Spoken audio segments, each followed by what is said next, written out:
So yun sir, ito po yung ginawa kong code.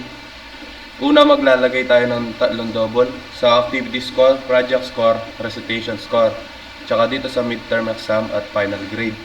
Tapos ilalagay mo itong mga system out na enter activity score para siyang questionnaire. Copy paste ka lang, tapos papalitan mo project score, recitation, midterm, and final. Tapos pag mataas po yung grade niya, lalabas po itong pass, at saka pag bababa naman, fail. Tsaka may isa pa dito, yung needs improvement. So itatry natin siyang i-run. Susubukan naman natin yung yung pass. So gagawin natin tig 98, 99, 97, 99 at 99 ulit. Ayan po yung lalabas. Excellent. Ngayon, testing naman natin yung fail.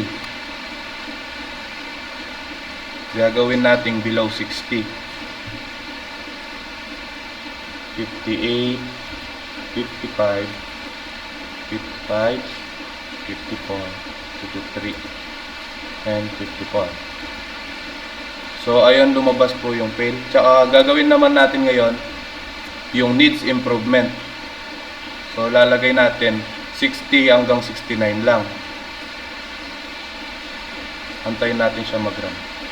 Ayan. So, 67, 60, 9, 60, 66, at 65. So, ayan, lumabas po yung fail. 60, ayan, lumabas yung needs improvement. So, gagawin naman natin ngayon yung good. Yung pwede mo lang ilagay doon yung 70 hanggang 79 na grade.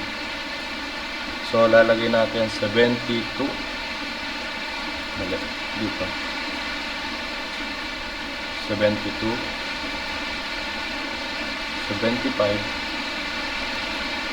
77, 76,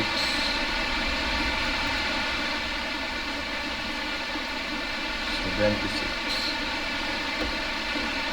78. Ayun. So, pass pa rin siya, pero lalabas yung good. Ito naman. So, last naman yung very good. Ilalagay lang doon 80 hanggang 89 lang. Tayin natin mag-run. So, lalagay natin 87, 88, 89, 87, 88. So ayun, lumabas yung very good. So yun lamang po sir. Thank you pa.